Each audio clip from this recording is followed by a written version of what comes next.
வள்ளுவர் கோட்டத்துக்கு காட்டுற அக்கறைய இங்க மக்கள் வாழ்வாதாரத்தில் கொஞ்சம் காட்டலாம்ல, ஏன் காட்ட மாட்டேன்றீங்க? இங்க என்ன கவர்மெண்ட் நடத்துறாங்களா இல்ல கண்காட்சி நடத்துறாங்களா? இந்த 21ஆம் நூற்றாண்டிலே மக்களை பத்தி எதுவுமே யோசிக்கிறது இல்ல. ஆனா அந்த காலத்திலேயே இது எல்லாத்தையும் பத்தி யோசிச்ச மக்களை பத்தி, குடிக்கிற தண்ணியை பத்தி, விவசாயத்தை பத்தி, அணை கட்டுறதை பத்தி, கால்வாய் வெட்டுறதை பத்தி, இதெல்லாம் எங்கிருந்து? பவானியிலிருந்து நொய்யலாறு வரைக்கும் கால்வாய் வெட்டி இதெல்லாத்தையும் பத்தி யோசிச்ச காளிங்கராயன் அவர்களுக்கு கோடி கும்பிடு போட்டாலும் பார்த்தாதுங்க. இப்படி அந்த காலத்துல இருந்த ஒரு ஹீரோவை பத்தி பேசிட்டு இந்த காலத்துல, அதாவது 1920th செஞ்சுரியில இருந்த ஒரு ஹீரோவையும் பத்தி நம்ம பேசி ஆகணும்ல. ஒருத்தர் இலகிய மனம் கொண்ட ஹீரோனா இன்னொருத்தர் இரும்பு மாதிரி அயன்மேன் தான். எஸ், நம்ம ஈரோடு கடப்பாறை தான்.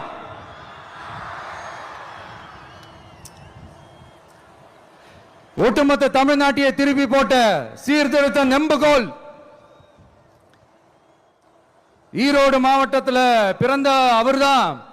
இந்தியாவுக்கே இடஒதுக்கீடு சம்பந்தமான அரசியல் சட்டத்தை திருத்தறதுக்காக போராட்டம் நடத்தினவர் யாரு? நம்ம தந்தை பெரியாரு. 100 வருஷத்துக்கு முன்னாடியே வகுப்பு வாரி பிரதிநிதித்துவம் வேணும்னு கேட்டவர். அன்னைக்கும் சரி இன்னைக்கும் சரி ஒரு ஆச்சரியத்தோட பார்க்கக்கூடிய ஒரு மனிதர், நம்மளுடைய கொள்கை தலைவர். அப்ப அண்ணாவும் எம்ஜிஆரும் யாரு? பெரியார் அவர்கள் கிட்ட இருந்து எங்களுக்கு தேவையான கொள்கைகளை எடுத்துக்கிட்டோம். அவரை ஃபாலோ பண்ற, அவரை வழிகாட்டி ஏத்துக்கிட்ட அண்ணா அவர்கள் கிட்ட இருந்தோம், எம்ஜிஆர் அவர்கள் கிட்ட இருந்தோம் தேர்தல் அணுகுமுறையை எடுத்துக்கிட்டோம். அண்ணாவும் எம்ஜிஆரும் தமிழ்நாட்டோட சொத்து. அவங்கள பயன்படுத்துறத பத்தி யாரும் இங்க கம்ப்ளைண்ட்லாம் பண்ண முடியாது.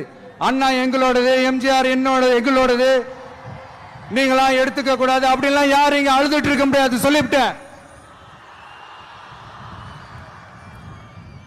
அதனால நாங்க ஒரு வழியில அரசியல் செஞ்சுக்கிட்டு போயிட்டு இருக்கிறோம். உங்களுக்கு தான் டிவிக்கு ஒரு பொருட்டே இல்லல, அப்புறம் ஏன் கதறீங்க? அப்புறம் ஆளாளுக்கு அங்க போயிட்டு இங்க போயிட்டு புலம்பி தள்ளிக்கிட்டு இருக்கிறீங்க.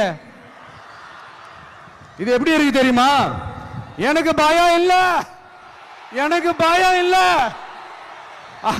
அப்படின்னு சத்தமா சவுண்ட் விட்டுக்கிட்டே சத்தமா பாட்டு பாடிக்கிட்டு இந்த நடுங்கிக்கிட்டே சின்ன பசங்க நடந்து போவாங்க, அந்த மாதிரி இருக்கு. முதல்ல மண்டையில இருக்கிற கொண்டைய மறைங்க சார்.